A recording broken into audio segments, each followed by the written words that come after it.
Hello everyone.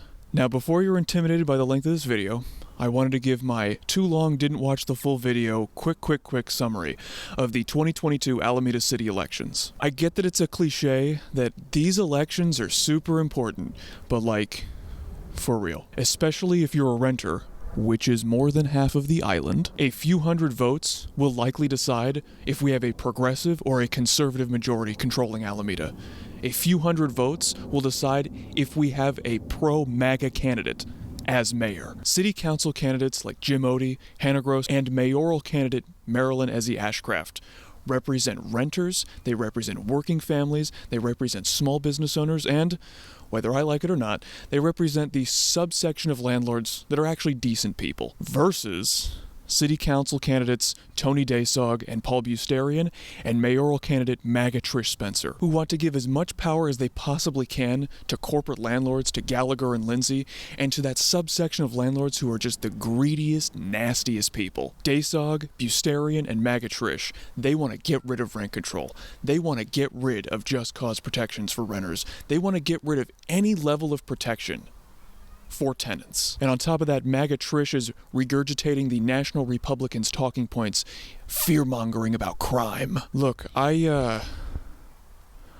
have a not-so-easy landlord, and I don't want these conservatives in office that will allow that landlord to just kick me out for no good reason. I don't want my landlord to be able to increase our rent $500 just because they feel like it. And I have to imagine a lot of you out there, considering that over half of the city is made up of tenants. I have to imagine there are a lot of people out there that are just like me. So vote for Jim Oddie for city council, vote for Hannah Groce for city council, vote for Gary and Ryan for school board, and vote for Marilyn Ashcraft for mayor. Your vote is important, and get everyone you know to get out and vote. Now, cut to me, going full detail mode on the 2022 City of Alameda elections.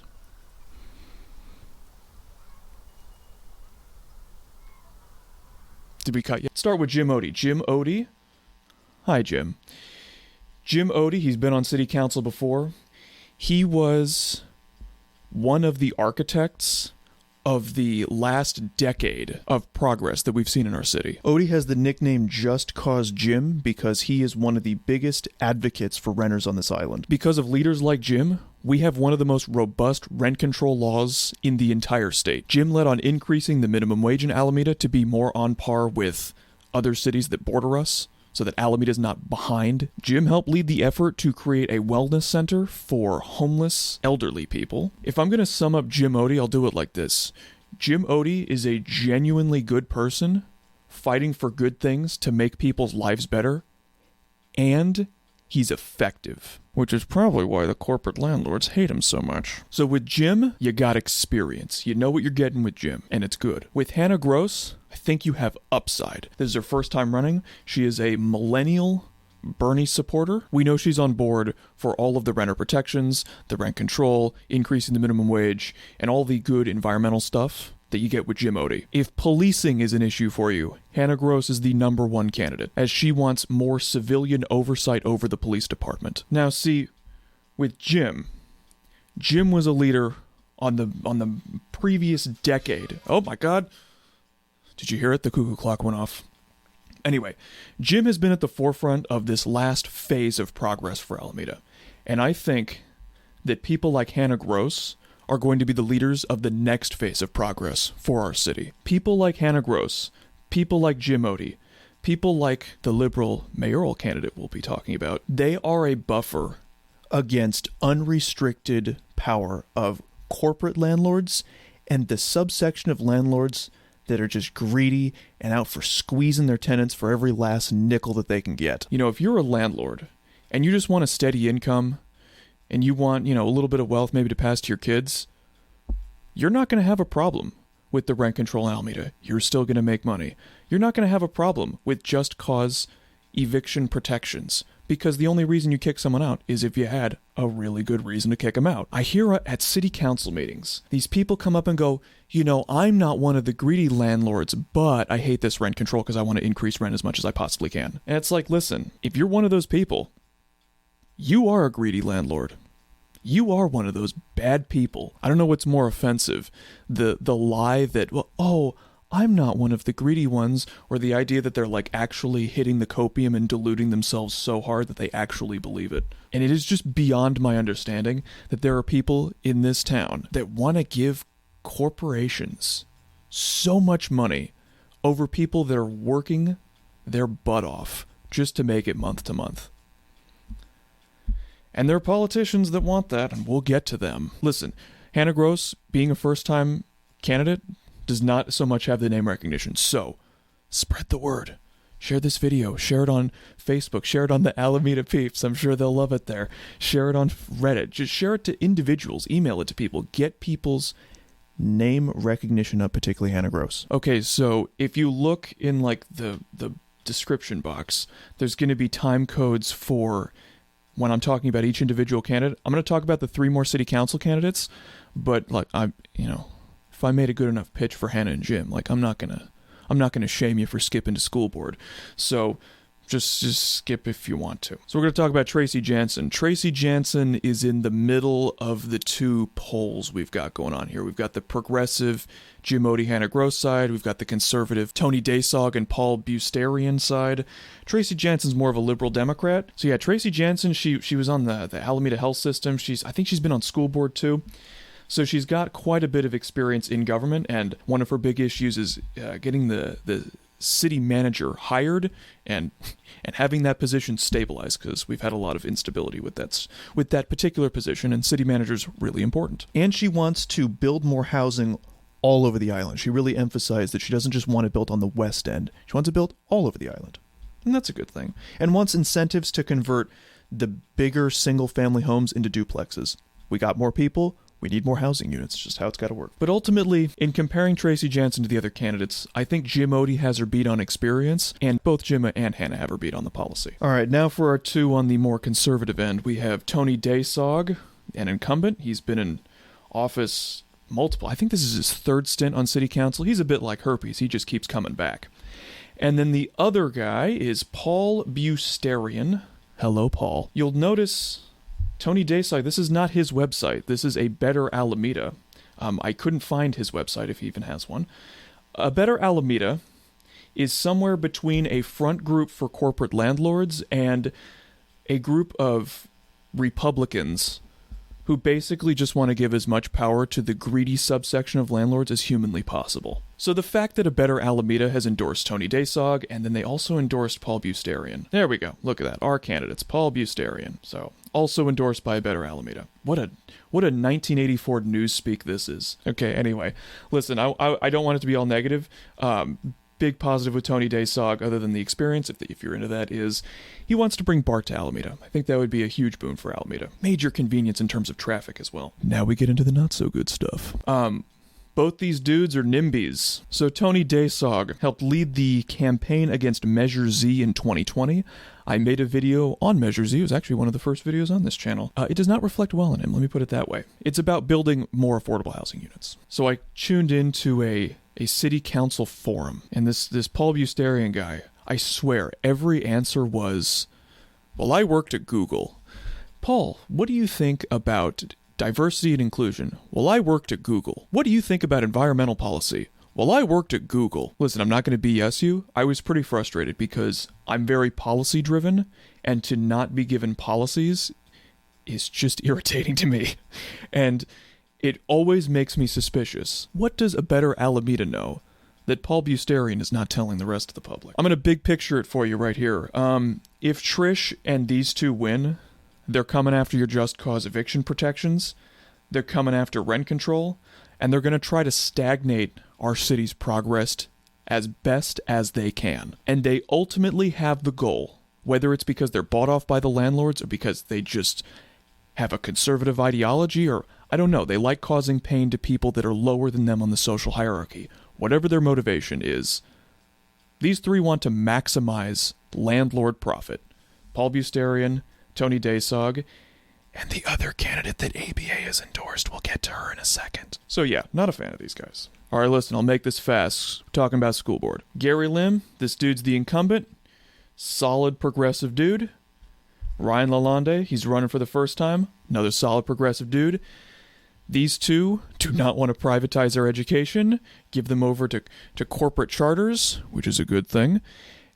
And Ryan is also like an LGBT plus advocate, which, considering the attacks on trans youth throughout our country, I think we could use as many people as possible. So, Ryan and Gary, those are my votes. All right, people, we've come to it. It's mayor time. Probably seen a sign that looks like this somewhere. This is our incumbent and current mayor, Marilyn Ashcraft. So under Ashcraft, we got the strong rent control. If it had been like, you could increase rent at the same level of inflation, that would have like mega times sucked, because we all know that wages are not increasing with inflation. We also got eviction protection for Section 8. I don't remember if I mentioned this in the Jim Oddie segment, but Section 8 housing is for single moms, elderly people, disabled people, and they were carved out in a lot of the renter protections under the previous mayor. And so because of people like Mayor Ashcraft, Section 8 housing has the same protections as everyone else, which is, God, for like single moms,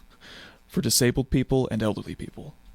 I think that's a good thing for society. We got a freeze on evictions and rent increases during COVID.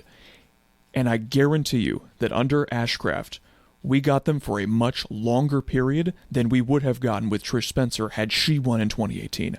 Guaranteed, if it was Spencer instead of Ashcraft, she would have gotten rid of those protections as soon as it was politically feasible, and possibly before that. And I think overall, Ashcraft's had a good response in adjusting Alameda to the new reality of COVID. I'm thinking mostly in terms of like businesses, outdoor dining, that kind of stuff. When it comes to building more affordable housing, when it comes to getting BART into Alameda, Ashcraft is your candidate when it comes to the mayor's race. I want to talk a little bit about the environment, because I found this from Environment America. Mayors for building electrification. Alameda's Mayor Marilyn Ashcraft. A champion for affordable and sustainable development, Mayor Marilyn Ashcraft is leading the way for all electric buildings in her home city of Alameda, California. I could read this, but that, like, you get the idea, right? Like, we're talking about local elections. You don't need to hear me ramble on and cite this article for 20 minutes. You get the point. I can just hear some of my fellow leftists, some of my fellow Bernie Sanders supporting progressives saying, yeah, but the only reason why Ashcraft did any of that is because we had a progressive majority on city council. She doesn't, like, really believe in all of this. And my response is, look, would I like somebody more to the left, more radical than Marilyn Ashcraft? Yeah. But you know what? As a leftist, I don't lose sight of the big picture goal, that ultimately what I want is to maximize human happiness, to maximize human freedom, and to minimize suffering. Even if the mayor's race came down to keeping one person in their home, it would be worth voting for the slightly better candidate. So while Marilyn isn't perfect, she is undeniably the best option if you care about happiness and freedom in Alameda. Alright, before we get to the final candidate, Trish Spencer, let's talk about Barack D. Obama Shaw. This is going to be quick because, quite frankly, I don't think he has the name recognition to be able to win. I think that this race ultimately comes down to Marilyn Ashcraft and Trish Spencer, who have both been mayor before. So now, ultimately, with this guy, alright, so this is the dude we're talking about right here. I went to the candidate forum, the in-person one. Every question that this dude was asked was answered with, well, we need to listen to people, and we need to be nice. I don't know what that means in terms of policy. Like, policy's important because, you know, it's government, and it has an effect on our lives, so I need to know what you stand for. And I don't know what this dude stands for. So let's talk about Trish. I'm sure you've seen quite a few of these signs. This is the person we're talking about. Hello, Trish. So Trish's main thing has been, on the campaign trail, to echo the National Republicans' talking points about crime in Alameda, one of the most safe places in the country. Now, whenever you're talking about crime in Alameda, crime is always framed in terms of, well, crime is coming into our city. There will always be the undertone of the old racists from decades past in Alameda who talked about crime in terms of those Oakland people. Basically, I'm a big picture for you right here, okay? Trish Spencer's appeal is to greedy landlords that want as much power over their tenants as possible. I think a lot of landlords, it's not just about the money. It's about the feeling of power they have over the people renting from their buildings. And Trish wants to maximize those people's powers. Not the decent landlord people. I'm talking about the most greedy, horrible. The Trish Coalition also includes corporate landlords. The Trish Coalition also includes, obviously, people that are easily frightened by the word crime. Ugh. I can't stand the people that don't want to build more housing. Like, do you not know that there are more humans ever? Like, there are more humans today than there were yesterday, and that's been the case for a long time. Like, we keep making more of us. And there are these people that are so selfish that they don't want more homes to be built. I can't imagine. I can't imagine being like that self-centered. I can't even. Anyway, those people love Trish. I know, I've talked to quite a few of them. Trish Spencer does not support Alameda teachers. She campaigned against Measure B1. Trish lost in a landslide. She voted against teacher housing so that the teachers that teach here can live here.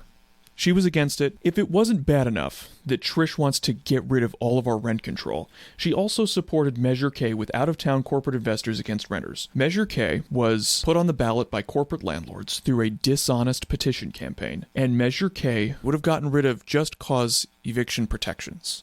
In fact, it would have put no cause evictions into our city charter, which would have been much more difficult to get rid of. We mentioned the Wellness Center earlier. Jim Oddie was on the good side of history on that one, and Trish waged a fear-based campaign against the Wellness Center. It should be noted that that special election cost the city $500,000, so a bunch of NIMBYs could say no to housing homeless old people. Nice. You could see she was the lone vote in voting against the minimum wage increases. By the way, this wasn't even for a living wage in Alameda. A living wage in Alameda, assuming like no credit card debt, assuming no student loan debt, assuming you are living bare bones, is about $20 an hour. This was just to get Alameda to $15 quicker than the rest of the state.